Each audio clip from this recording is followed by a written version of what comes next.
Hey everyone, welcome back. Ready for another deep dive? Always. What are we looking at today? Well, today I thought we'd take a look at one of Coach Zibu's posts, A Morning Thought. Okay, I've seen some of their stuff floating around online. Always pretty interesting. Yeah, and this one really grabbed me. It's called How Long? Ooh, that's a loaded title right there. Just those two words. Exactly.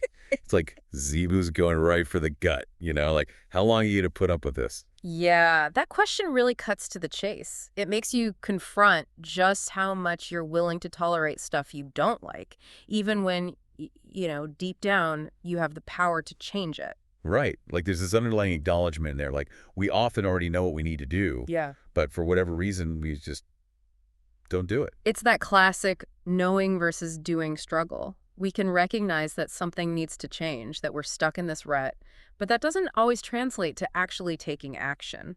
Yeah, it's like we get comfortable with the familiar even when it's causing us pain. Maybe it's even more than comfort.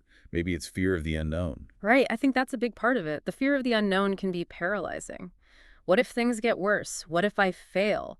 It's easier to stay stuck in the misery we know than to risk making things even harder. But Zebu's pushing us to examine that. And then there's this whole concept of two types of suffering that Zibu lays out. I mean, the post doesn't explicitly come out and say there are these two types, but that's how I read it. You know what I mean? Oh, absolutely. ZB talks about the suffering that has a purpose, right?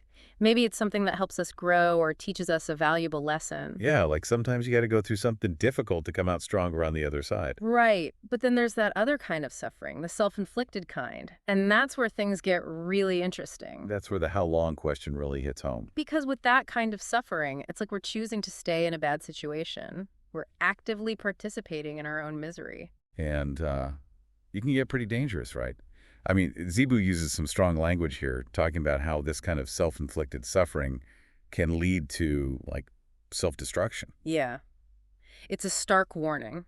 Maybe not literal self-destruction, but definitely the diminished quality of life. Think about it.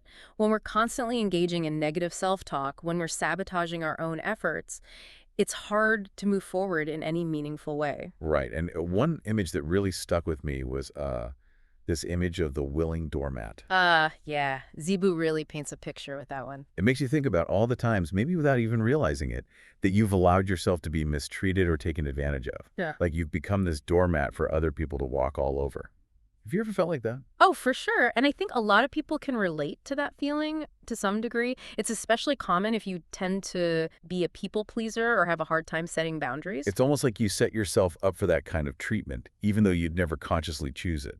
Right. It's not about blaming the victim here. It's about recognizing that we have a role to play in how we're treated. We have the power to choose differently. And then, bam, here comes this call to action. So stop it. Zebu doesn't sugarcoat it, does it, Zebu? Not at all. It's a straight shot of tough love. But I think that's exactly what some people need to hear. It's like a slap in the face that wakes you up. No more excuses. No more waiting for someone else to save you. It's all about taking ownership, taking responsibility for our lives, our choices, our actions. We have the power to create change, but it starts with us. Right. And I think that leads perfectly into how Zebu signs off. There's this little line about Coach Zebu's whole coaching philosophy, focusing on guiding people toward greatness. It's a great way to tie it all together. It's not just about stopping the negative. It's about actively pursuing something better. Exactly. So this is for everyone listening. Think about what Zebu said about those two types of suffering. If you were to take this whole stop it thing to heart, what's the first step you would take? What could you change starting today? What would it look like to really step off that doormat and start walking your own path? Lots to think about, right? And that's what these deep dives are all about. Keep those questions coming, folks. Good. And until next time, happy diving.